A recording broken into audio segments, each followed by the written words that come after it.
You have been lied to by your parents, by your teachers, by a society as a whole. You are told to always put your safety first and to never risk.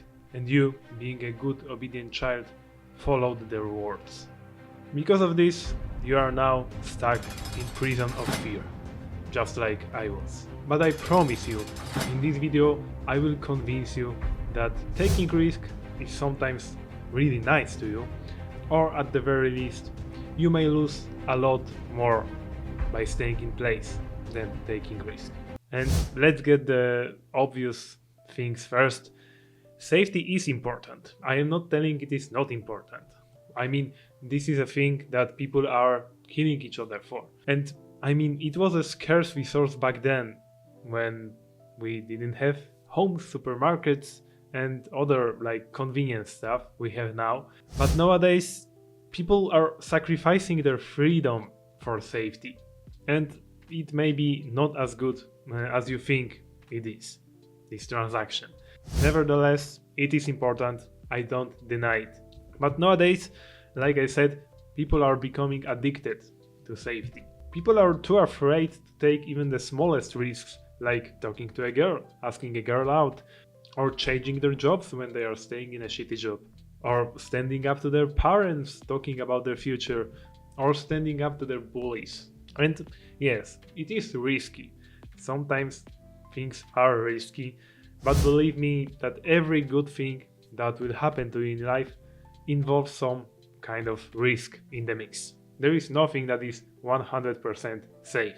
There is a saying in Polish language that someone who doesn't risk doesn't drink a champagne.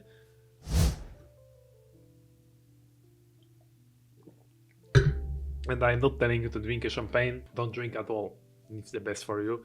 But I'm telling you that those who win, those who take action, always remember that there is a risk involved. And of course, like I am not telling you not to drink, I am not telling you to, after watching this video, go to a casino and use all your money on the slot machines or do some other dangerous or reckless stuff.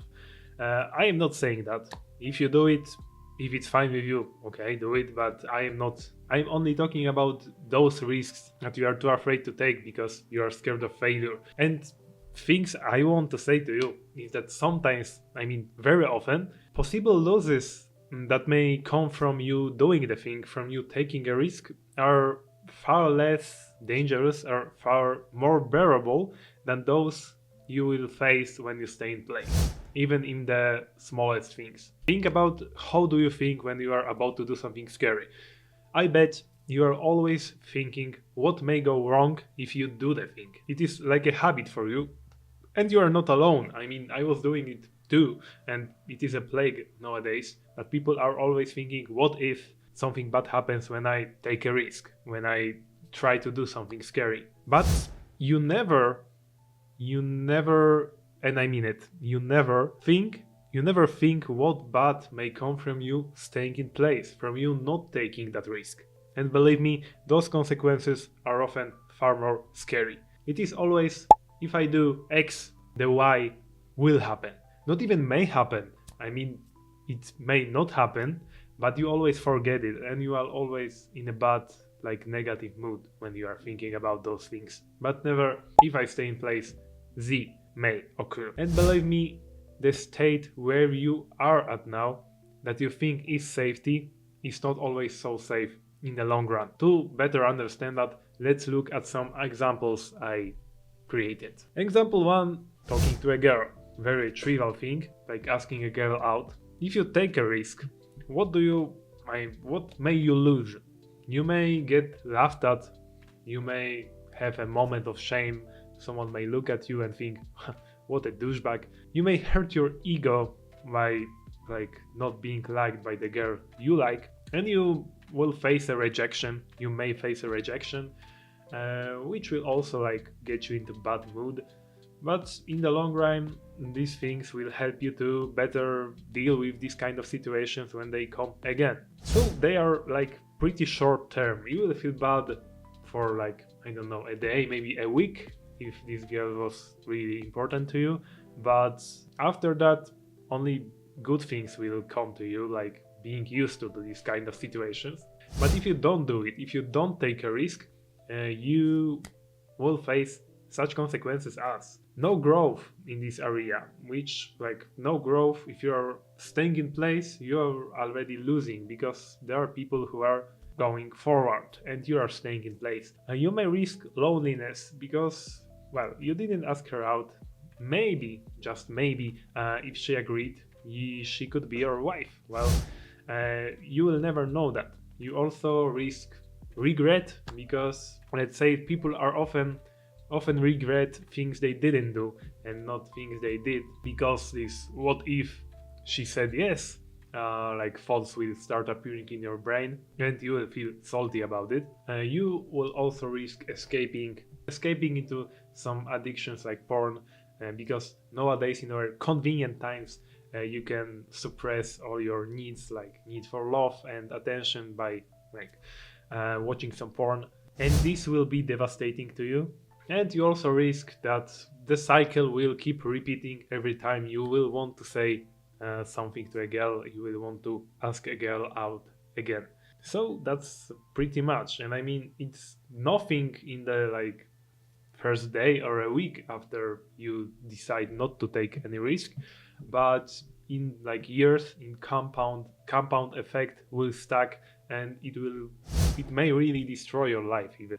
Next example I prepared is standing up to your parents about going to university. I mean, in these situations, you don't want to go to university and your parents are telling you to go. And what do you risk? You may argue, right? But, well, you will argue anyway. Like, relationship with parents is always arguing, and I mean, not always, but there is a lot of arguments. So whether you go to university or not, you will argue, and they may cut your financial support. And it may be serious, but you can always, like, work out. You can deal with it. You are not helpless. You can go to a job and, in the meantime, working on your business. And if you don't do it, if you don't stand up to your parents and do as they please, you will go to university you don't want. You will go to university and waste 5 years of your life. And I am not telling that going to university is wasting your life if you want to go to that university, but if you don't and your parents want you to do, then it is wasting your life. After these 5 wasted years, you will go to a job you won't like, because, well, it is a job, it will be a job. If it's in your profession, then maybe even better. But nowadays, like, university doesn't give you so much power, like, in like 10 or 20 years ago, and you may just end up in some grocery shop or McDonald's. So I bet you won't like this job. And you will also have the thought at the end of your mind that you are not living your life, you are not living a life of freedom, you are living a life of your parents, that your parents decided for you. And it also may cause some severe mental problems. And what is obvious, you will be unsatisfied with your life, because it is not your life but your parents' life. So, as you can see on these examples and on the things I was talking to you, if you do take a risk, something unpleasant may happen. I don't deny it. But if you don't do it, some really messed up consequences may come to you in the long run. Something that you wouldn't even suspect in the first place. So decide for yourself if you prefer living a lone, miserable life over arguing or getting rejected. I won't do it for you. I just explained how it works. The choice is always yours. And if you liked my video and you want to get free of this prison of fear, join my Fearproof Academy, link is in the description. And if you want to stop overthinking, go and watch this video.